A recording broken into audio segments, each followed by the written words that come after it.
Bem-vindos à Soma dos Dias, um podcast de negócios. Eu sou a Cláudia Arsénio. Neste episódio olhamos para a proposta do PS sobre a cobrança de comissões pelos bancos no reembolso do crédito à habitação. Uma alteração que não é bem vista pelos bancos, que consideram a proposta irracional e populista. Antecipamos ainda a visita de Joe Biden à Angola, um encontro que acontece a 2 de dezembro, depois de ter estado previsto para meados de outubro.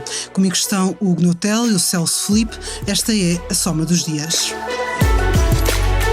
A semana ficou marcada pela polémica em torno das comissões de reembolso antecipado no crédito à habitação. É uma das propostas socialistas da alteração ao Orçamento do Estado para 2025.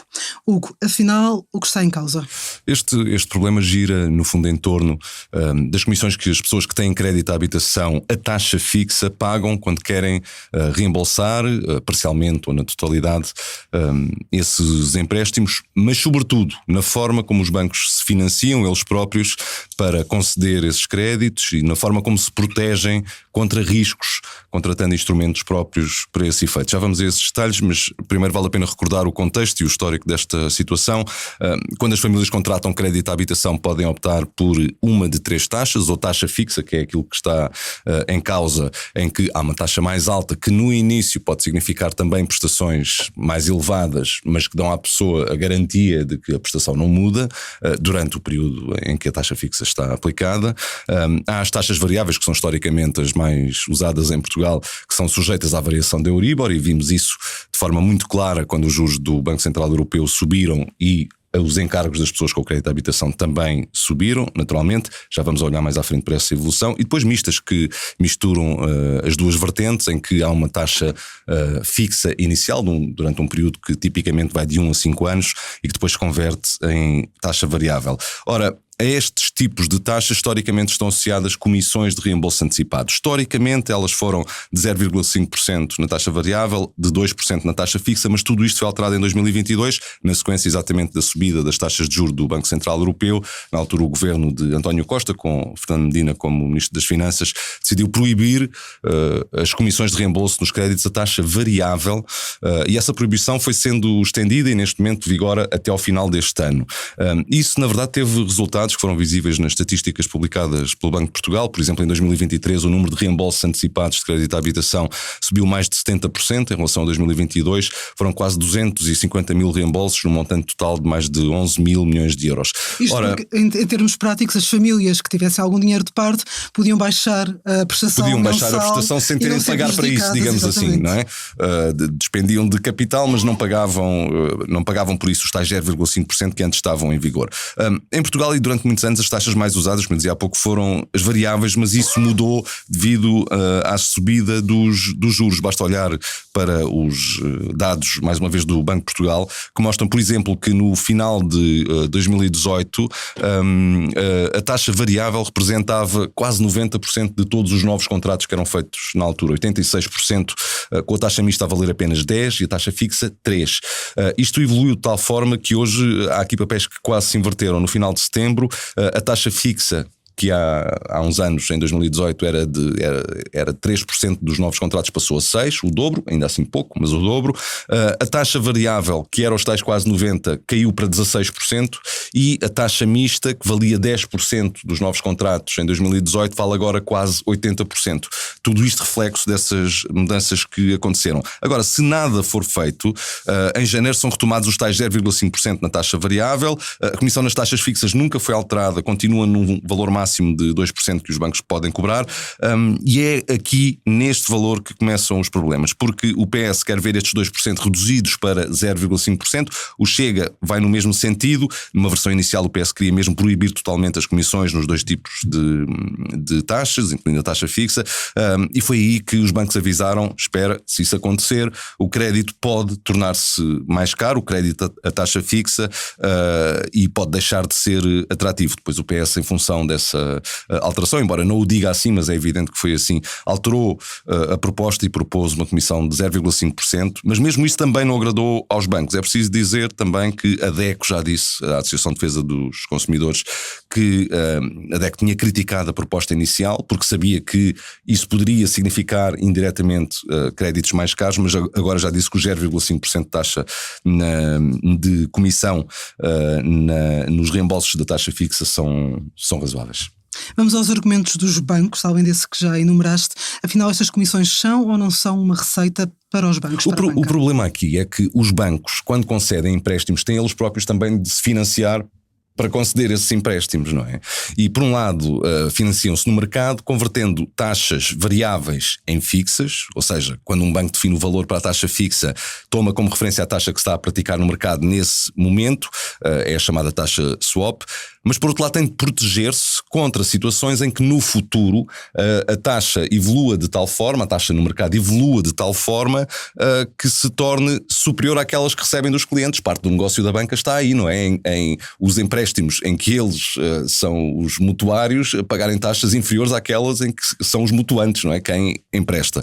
E portanto na prática os bancos podem ficar a perder por duas vias. Por um lado há o tema dos instrumentos de proteção contra o risco, que são os tais que os próprios bancos contratam quando concedem crédito a taxa fixa. Há vários que têm designações como hedging ou swap no jargão financeiro, servem para lidar com os chamados break costs, mais um termo de banca, ou seja, o custo que uma alteração das condições previstas no contrato tem para os bancos. Porquê? Estes instrumentos de proteção contra variações das taxas têm pressupostos. Um dos pressupostos é que as pessoas continuam a pagar tal como previsto. Quando uma pessoa amortiza crédito, não vai continuar a pagar tal como previsto, vai pagar menos. Há ali um montante sobre o qual deixa de pagar juros. E isso pode implicar que os bancos, nesses instrumentos que contratam junto de outras entidades, têm que ou renegociar esses contratos ou, se a amortização for total, têm mesmo que cancelar esses contratos. Todos esses contratos têm cláusulas que dizem que os bancos, no caso de alteração, têm que pagar. E, portanto, isso é um custo para os bancos. É por isto que estas comissões existem, para os bancos se protegerem de eventuais custos adicionais que surgem quando as pessoas amortizam um contrato antes do tempo. Porque lá está, quando um cliente amortiza parte do capital, essa parte do capital deixa de pagar juros. Isso provoca um desequilíbrio nas condições dos tais instrumentos, implica os tais custos e é por isso que existem estas taxas. E em relação aos créditos da taxa variável? Em relação aos créditos da taxa variável, a situação é diferente, mas há ainda uma outra questão que eu gostava de acrescentar sobre os custos que os bancos têm quando concedem empréstimos a taxa fixa. É que isso pode implicar no mínimo, e que podem também implicar no mínimo, ou uma redução da receita ou mesmo um aumento do custo. Vamos a um exemplo. Se alguém com crédito à habitação que está a pagar uma taxa fixa, digamos, exemplo completamente fictício, de 5%, e resolve abater, por exemplo, 10 mil euros à sua dívida. Estes 10 mil euros que o banco recebe, o banco não vai conseguir colocá-los no mercado, digamos assim, ou concedê-los novamente à mesma taxa de 5%, porque entretanto a taxa variável baixa. E portanto, se conseguir, por exemplo, 4% em vez de 5%, está aí a ter uma perda, no mínimo uma perda de receita, que num caso exagerado pode mesmo tornar-se num custo. É outra vertente através da qual os bancos podem ficar a perder, e é mais um motivo para a existência destas comissões de reembolso antecipado. Perguntavas em relação à taxa variável, e o ponto da situação neste momento é, até ao final do ano as amortizações são isentas de comissões, são os tais 0,5% que vieram até 2022 e que foram alterados para 0% na altura, fruto da subida das taxas de juros, foi uma decisão do governo anterior. Este governo atual admitiu ponderar o prolongamento, mas até agora não anunciou nenhuma decisão, e na proposta do PS o que acontece é um prolongamento da isenção das comissões destes créditos de taxa variável. Na do Chega regressam os 0,5%, os tais 0,5% históricos, e portanto em relação à taxa variável a questão é menos polémica, quase não se coloca. À hora que estamos a gravar, a votação no Parlamento ainda não aconteceu destas propostas de alteração, mas o que é que pode acontecer? Bom, sabemos que o mais provável, sem termos a 100% de certeza, mas o mais provável nesta altura, tudo indica que será aprovada a medida do PS. E nesse caso as amortizações a taxa variável vão continuar isentas de comissões, como tem estado durante este ano anterior, vão continuar, e as taxa fixa passam a pagar 0,5% em vez do teto máximo de 2% que está ainda em vigor. Outro cenário que é possível, embora menos provável, é o da proposta a não passar, e desse caso das duas uma. Ou o governo não prolonga o que está em vigor, e isso significa que a partir de janeiro volta tudo ao cenário inicial, ou seja, 0,5% de comissão de reembolso nos créditos com taxa variável e 2% nos créditos com taxa fixa, ou então o governo prolonga a situação atual, para 2025 e nesse caso continuamos como estamos, ou seja, 0% nas comissões dos reembolsos a taxa variável e um máximo de 2% nos créditos a taxa fixa. Olhamos agora para Angola, que vai receber o ainda presidente norte-americano Joe Biden para a semana. Recordo que esta visita estava prevista para outubro, mas foi então cancelada devido a 2 furacões que atingiram os Estados Unidos. Temos connosco Celso Filipe, diretor adjunto de negócios. Celso, que peso tem esta ida de Biden a Angola? Bom, esta visita tem duplo peso, por um lado para os Estados Unidos e por outro para Angola. Vamos começar por Angola. Para Angola é fundamental esta visita, embora Biden já esteja em fim de mandato e já não vá ser conduzido, como se sabe, tem importância na medida em que credibiliza Angola junto da comunidade internacional e isso é suscetível de trazer mais investimento para o país. E Angola precisa muito de investimento para criar e dinamizar de novo a sua economia. Por outro lado, é importante para os Estados Unidos no âmbito daquilo que podemos chamar a nova Guerra Fria. Ou seja, a África tornou-se, por via das matérias-primas, tornou-se de novo num palco de conflito diplomático silencioso, não entre os Estados Unidos e a Rússia como no passado, mas sim entre os Estados Unidos e a China. E matérias-primas como, por exemplo, o lítio ou o cobre são fundamentais na nova economia. Nesse sentido, Angola e particularmente o corredor do Lobito, que será eventualmente um dos locais que Joe Biden vai visitar, é decisivo para tirar as matérias-primas de África e colocá-las no Oceano Atlântico, em vez de irem para o Índico e para a China como atualmente.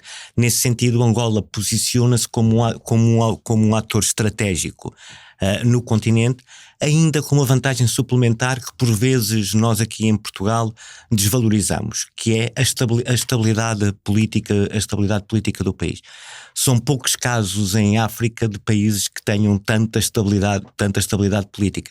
Eu recordo, por exemplo, que entre os 3 principais produtores de petróleo, sendo um deles Angola, os outros 2 são a Líbia e a Nigéria, que não são propriamente conhecidos por terem uma situação pacificada do ponto de vista político e social. Por outro lado, Angola também poderá ter uma influência regional crescente por via deste investimento no corredor do Lobito, e é óbvio que os Estados Unidos irão querer jogar com Angola a desempenhar este papel decisivo de atrair outros países para a órbita norte-americana. Atendendo àquilo que tem sido o discurso do presidente eleito Donald Trump em relação à China, é praticamente garantido, ou pelo menos pode-se ler de forma muito acentuada isto, que Trump irá manter esta política externa em relação à África, até porque é sabido que um dos seus principais inimigos é a China. Portanto, é expectável que nesta matéria nada mude na transição de Biden para Trump. Como referiste, a deslocação ao Lobito poderá ser um dos pontos altos desta visita de Biden. Qual é a importância? O que é que isto significa também para os Estados Unidos? Para os Estados Unidos, como digo, é decisivo em termos de controle das matérias-primas e daquilo que pode influenciar na nova lógica económica mundial. E é também importante para Portugal, no sentido em que uma das empresas que faz parte do consórcio do corredor do Lobito é portuguesa, é a Mota-Engil, e também é importante para Portugal no sentido em que a reabilitação deste corredor poderá trazer consigo a possibilidade de explorar novos negócios, nomeadamente ao nível da agroindústria. E esta é uma área em que potencialmente muitas empresas e empresários portugueses poderão apostar em Angola, porque tendo um corredor que no fundo é uma estrada, seja ela ferroviária ou viária, que permite uma maior circulação de ponta a ponta, isso também vai facilitar e vai ser importante em termos logísticos para que as produções agrícolas, por exemplo, sejam escoadas para outros mercados. Portanto, este corredor também é relevante para Portugal e para as suas empresas, não só por termos como disse, uma empresa portuguesa envolvida no consórcio de exploração deste corredor, mas também pelas oportunidades de negócios que ela abre. E tendo Portugal alguma expertise, ou bastante expertise nesta área da agroindústria, era muito desejável que aproveitasse as oportunidades que vão ser criadas pela esta nova infraestrutura logística. Achas que Trump também vai dar continuidade a esta relação com Angola? Sim, como te referi, parece-me óbvio que o faça. Por um lado porque Angola lhe traz esse aporte de estabilidade, por outro pela lógica binária, não é? Se Angola está com os Estados Unidos porque não está com a China, embora Angola tenha uma dívida muito forte para com a China. Angola é o país da África com maior dívida à China, neste momento 15 mil milhões de dólares, mas tem tido uma trajetória de afastamento de Pequim e da aproximação a Washington. Nesse contexto é previsível que isso continue. Agora é preciso sublinhar uma coisa: não basta um corredor do Lubito, nem bastam as palavras simpáticas, sejam de Biden agora ou de Trump no futuro, ou mesmo de outros países ocidentais, porque é previsível também que durante esta deslocação a Angola, Olaf Scholz, o ainda chanceler alemão, acompanha o presidente norte-americano em algumas destas visitas. Não bastam as palavras de elogio ou de aplauso à Angola. É preciso que isso seja acompanhado por investimento. Porque eu recordo, já no passado, Angola esteve mais próximo do Ocidente do que da China, e aproximou-se da China a partir do momento em que o então chamado Clube de Paris cortou o financiamento à Angola.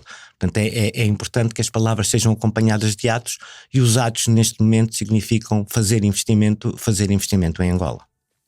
Obrigada, Celso. Obrigada, Hugo. Assim terminamos mais um episódio que estará disponível no site do Negócios e em todas as plataformas. Até para a semana, porque há sempre histórias para contar.